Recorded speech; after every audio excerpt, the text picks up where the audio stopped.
Chaos is a ladder, or so says Littlefinger. And the thing is, he's not wrong. Chaos shakes up an environment and it creates opportunities for all kinds of people to thrive. One of the most fascinating and chaos-inducing elements in monarchy-driven politics is the mad monarch. A mad monarch upends all the normal relationships of their court. They throw a wrench into everything around them, and you never quite know what's going on in their head. And while some clever courtier might think they're in control, their power is often just a shadow on the wall, because the monarch still holds the people's loyalty despite his madness. So today, I want to explore 5 strategies for handling a mad monarch in fantasy politics, with lessons drawn from both history and great fantasy authors. Welcome to another episode of Just in Time Worldbuilding with your host, Marie Mullaney.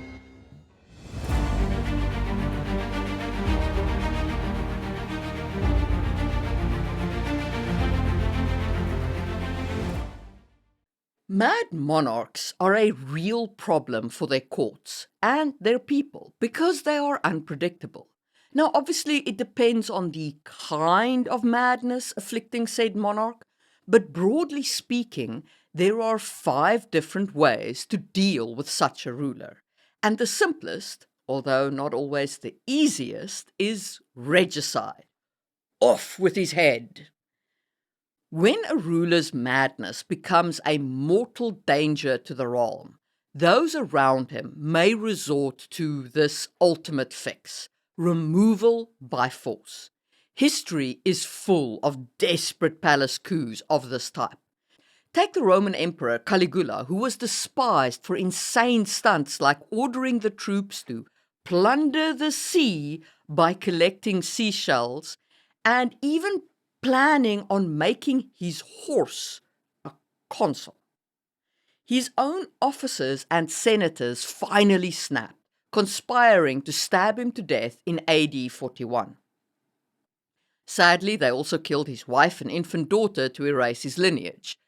Collateral damage, brutal, but common in palace coups. Or look at King Henry VI of England, son of the famous Henry V.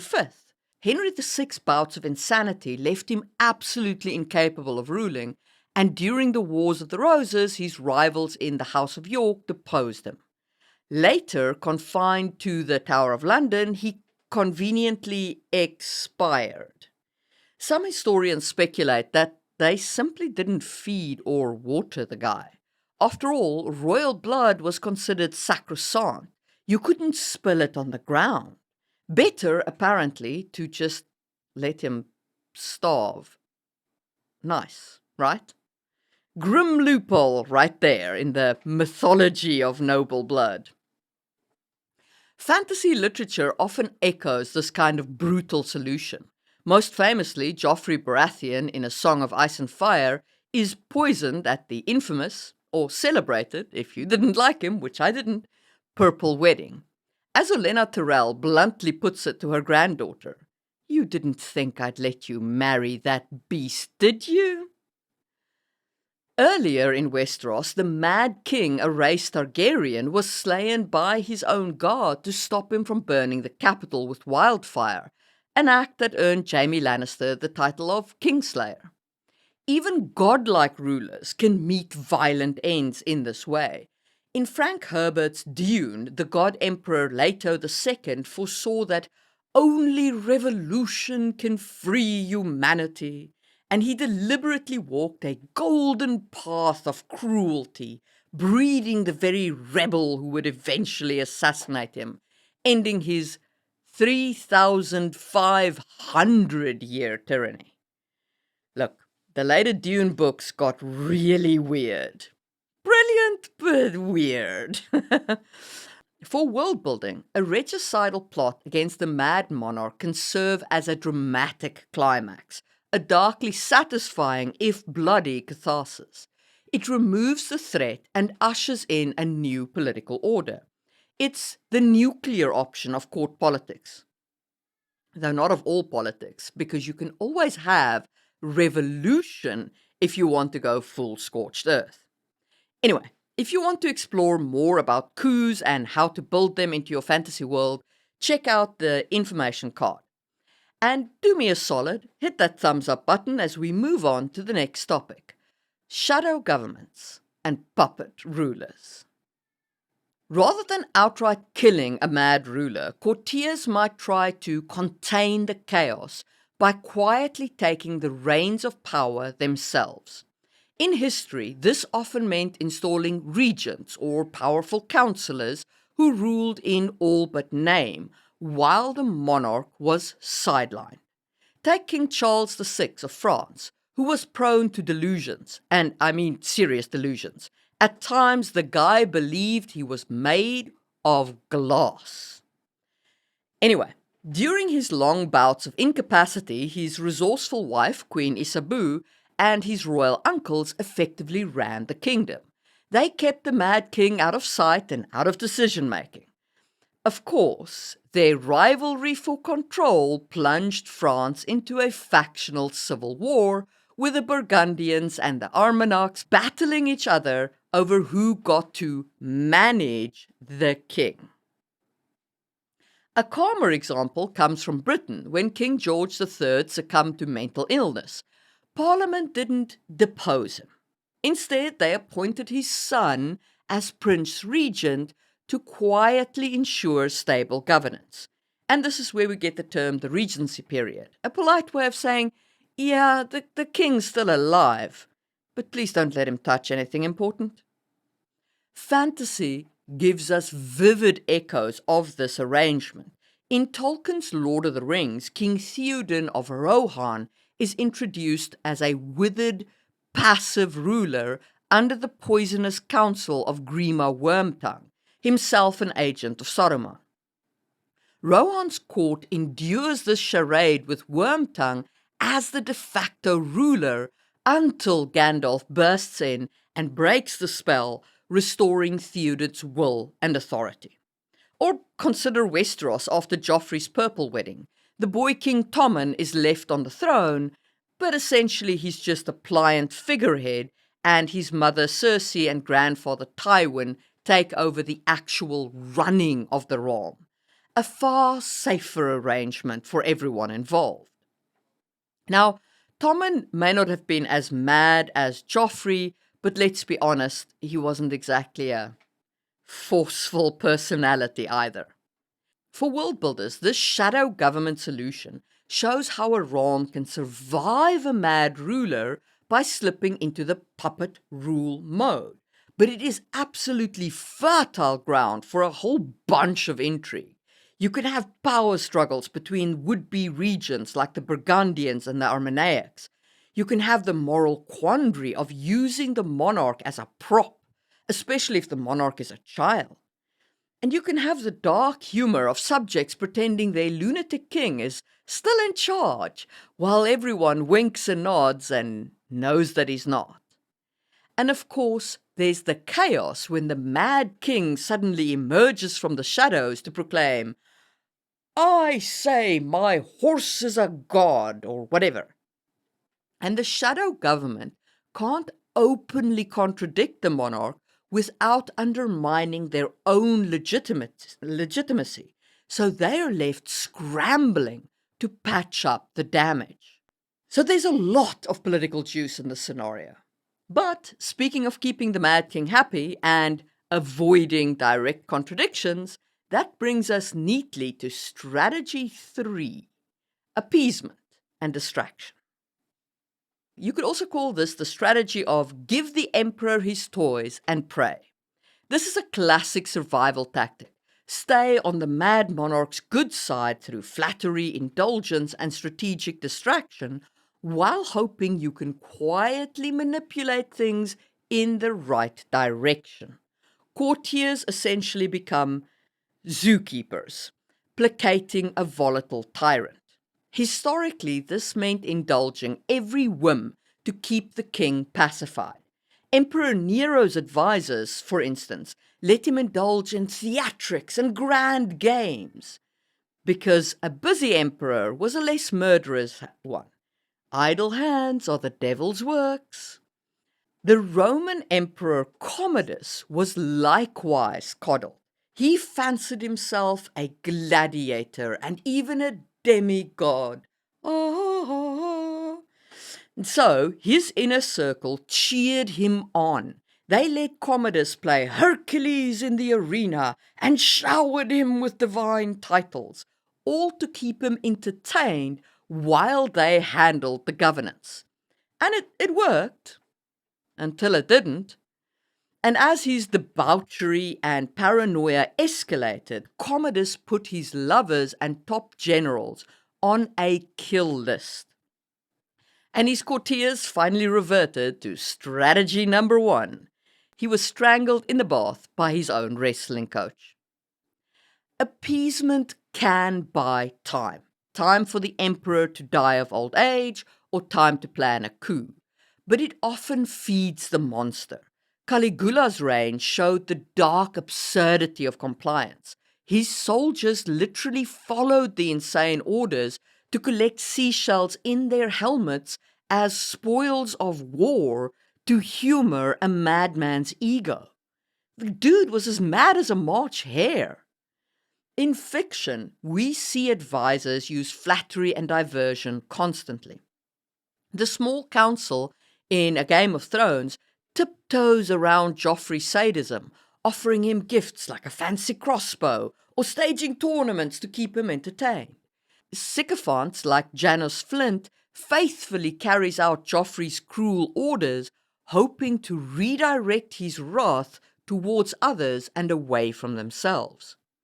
This strategy results in everyone at court smiling nervously at each other while the king proposes nonsensical, vicious ideas, and everybody goes, "Yes, your majesty, of course, brilliant." Yeah, in a fantasy setting, distracting a mad king with lavish hunts and feasts and lovers, or even a fabricated quest, can be a great plot device.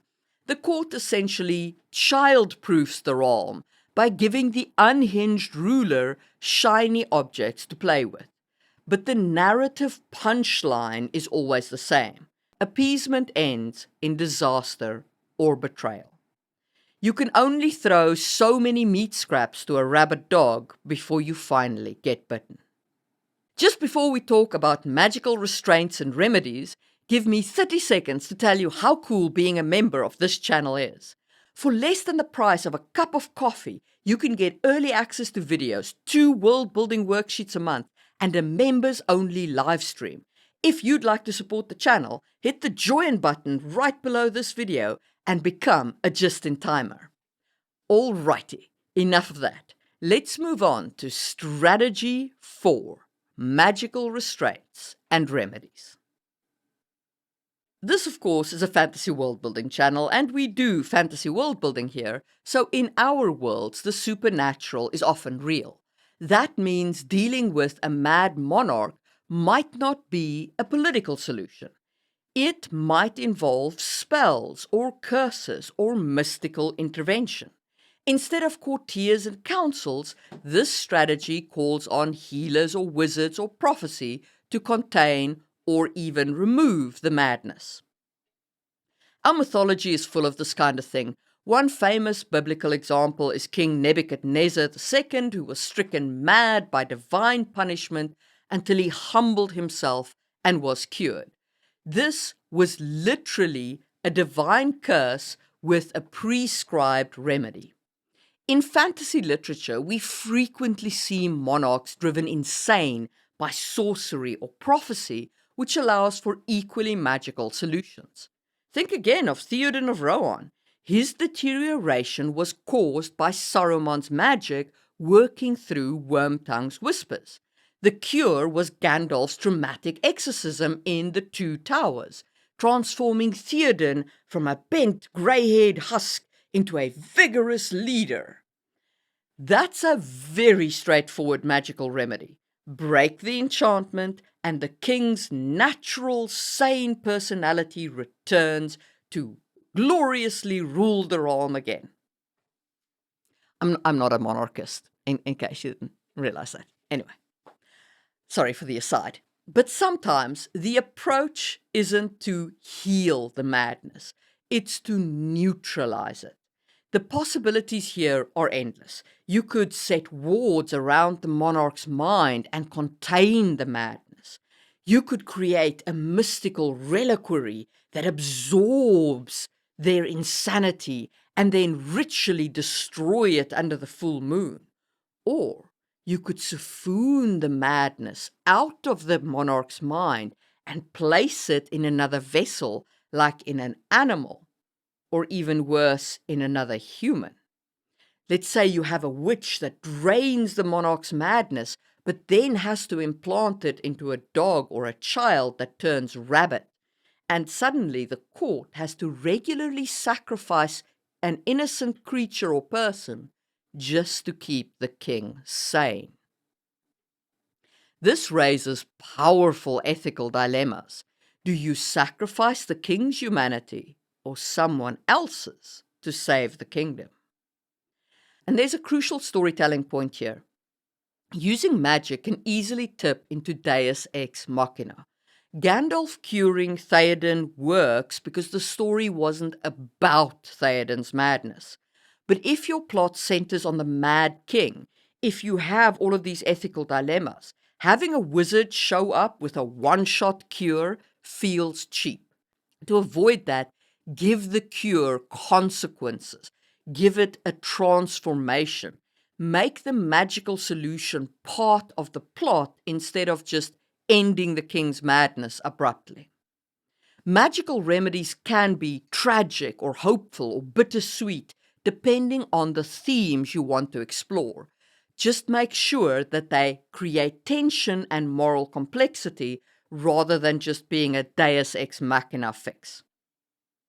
And if you enjoyed that little dive into magical dilemmas, hit the thumbs up button, and let's move on to our final strategy, turning madness into opportunity, or chaos being a ladder. Savvy political actors may absolutely attempt to exploit a mad monarch's condition to advance their own agendas or even the realm's interest if they're an actual good guy. A lunatic on the throne creates chaos, and that is a ladder. Historically, rivals and even allies have leveraged a ruler's madness as justification for bold power grabs. King Henry VI's incapacity gave the Duke of York, the Duke of York an opening to declare himself protector of the realm, and later to claim the crown, framing it as a necessary measure to save England from misrule. And in France, the insanity of Charles VI was exploited in the infamous Treaty of Troyes. Under Burgundian influence, Charles was coerced into disinheriting his own son and recognizing Henry V of England as heir to France. In other words, the English literally used the king's madness to legitimize a foreign takeover of the French throne. Sometimes the manipulation was more personal. A cunning minister might weaponize the king's paranoia by convincing him that the minister's enemies were traitors, getting rivals executed while staying in the monarch's favor. That's a little bit like riding the lightning, because once the list runs out, the Mad King could very well turn on the minister. We see similar Machiavellian moves in fantasy fiction. In Game of Thrones, Tywin Lannister bided his time with the Mad King Aerys, and when Aerys's atrocities piled up and the rebellion really flared, then Tywin betrayed Aerys, positioning House Lannister as the realm's saviors. Aerys's own heinous reputation became propaganda for the rebels. Robert Baratheon could rally support simply by pointing out the king's penchant for burning people alive. Exploitation can also fuel revolutionary change, not just rebellion. And remember the difference between a revolution and a rebellion. Rebellion swaps out people in government, while revolution changes the very system of government. Revolutionaries can point at a mad monarch and say, "This could happen to us at any time, and we have no means of removing him. The system must change." That chaos becomes the spark for rewriting the rules of the system of governance. And yes, I've done a couple of videos on revolutions, which you can check out in the information card. For writers, a mad ruler's reign is great for exploring how clever political operators turn lemons into lemonade. Perhaps a general convinces the king to declare war on a rival kingdom, directing his destructive energy outward. Or nobles secretly encourage the king's worst excesses until the people are so fed up they welcome a coup. Or if the nobles are part of the revolutionary faction, they could even welcome a revolution. Exploitation doesn't have to be villainous either. A wise advisor might invent imaginary enemies for the delusional monarch to chase, keeping them busy and, by accident, doing some good. In summary, this strategy treats the monarch's madness as just another environmental factor to manipulate. It highlights a pretty bleak truth in politics. One man's instability is another's chance to reshape the game. The Ram's fate then hinges on whether the schemers circling the throne are acting out of ambition or civic duty, and whether they can ride the tiger of insanity without being mauled in the process. Each of these 5 techniques, from bloody coups to magical cures, show how insane emperors and kings profoundly shaped the politics of their realms. Those around the throne had to walk on perilous tightropes, balancing personal survival, public stability, and moral integrity. Both history and fantasy remind us that dealing with a mad ruler forces characters into extreme choices, always tinged with desperation. And for world builders, a mad monarch is a chaos engine that can drive entire plot lines, secret alliances, midnight poisonings, enchanted interventions, and heroic last stands. So whether in ancient Rome or the Seven Kingdoms, the instability caused by a ruler's madness is a catalyst that brings out the very best and the very worst in advisors and adversaries alike. It creates a crucible where loyalty, courage, and cunning are tested under the most volatile of circumstances. And in the end, the saga of the mad monarch invariably asks, how far will people go to prevent one unhinged individual from destroying their nation? And the answer, as we've seen, ranged from ingenious to horrific. A testament to human resourcefulness, if you will. If you've enjoyed this episode, hit the thumbs up button and maybe leave a comment down below. Which mad monarch in fantasy or history is your favorite?